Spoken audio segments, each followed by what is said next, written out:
আসসালামু আলাইকুম dear viewers, doctor তাহা বলছি। কেমন আছেন সবাই? একটি প্রত্যন্ত গ্রামীণ অঞ্চলে একটি চেম্বারে আছি।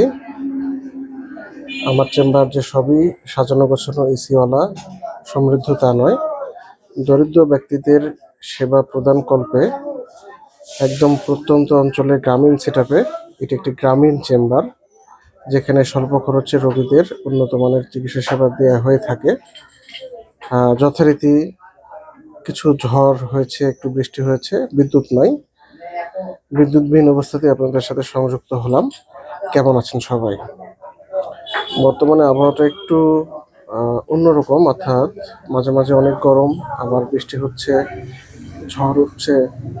এতে করে শিশুরা কিছু রোগ যেমন সর্দি কাশিতে আক্রান্ত হচ্ছেন, অ্যাজমা বা হাঁপানি আক্রান্ত ব্যক্তিরা সমস্যায় পড়ছেন। বৃষ্টিতে ভিজে অনেকের জ্বর আসছে, তাই সবাই সতর্ক থাকবেন। বাইরে গেলে অবশ্যই ছাতা ব্যবহার করবেন।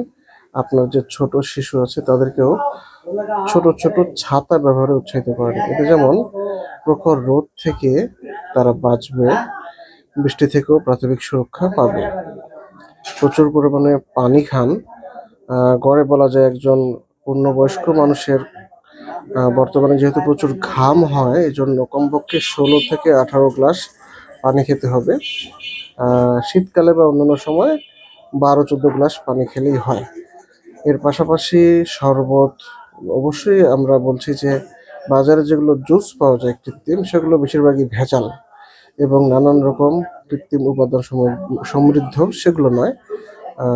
যেমন লেবু লবণের শরবত বা ফলের রস, আখের রস ইত্যাদি আপনারা খেতে পারেন। এতে আপনারা আপনাদের হাইড্রেশন, অর্থাৎ শরীরের যে পানির ভারসাম্য অনেকটাই বজায় থাকবে এবং গরমকে কোপ করতে পারবেন। অর্থাৎ এই প্রচণ্ড গরমও যতটুকু পারা যায় আপনি শান্তিতে বা কিছুটা স্বস্তিতে থাকবেন। আপনাদের রুমের সকল জানালা খুলে দিন, পাতলা পর্দা দিতে পারেন। অতিরিক্ত রোদে কখনোই দাঁড়িয়ে থাকবেন না। যদি এমনটি হয় যে আপনার কাজটি হচ্ছে ঘরের বাইরে, আউটডোর, সেক্ষেত্রে আপনি ছাতা ব্যবহার করবেন। যদি হাতে কাজ করতে হয়, ছাতা ধরে রাখা সমস্যা, সেখানে অন্তত মাথায় কাপড় দিতে পারেন বা ক্যাপ পরতে পারেন। এতেও কিন্তু অনেকটা সুরক্ষা পাওয়া যায়। আর একটানা কিন্তু 1-1.5 ঘন্টার বেশি ক্যাপ পরবেন না, কিছুক্ষণ পর পর খুলে রাখবেন। হালকা করে মাথায় কিন্তু পানি দিতে পারেন, খুব বেশি না, হালকা করে পানি মাসাজ করতে পারেন অল্প পরিমাণে। এতে করে হবে কি, মাথার ঘামটি ধুয়ে যাবে এবং মাথার মধ্যে যেগুলো চর্মরোগ হয়, অনেকে দেখবেন যে পুঁজযুক্ত ব্যথাযুক্ত ফোড়া হয়, সেগুলো হবে না, আর ফ্রেশ লাগবে। এবং মুখ চোখে বারবার পানি দিতে পারেন এবং অবশ্যই সবার শেষ কথা যেটা, পর্যাপ্ত পানি খাবেন, তরল খাবেন। আশা করছি সবাই ভালো থাকবেন।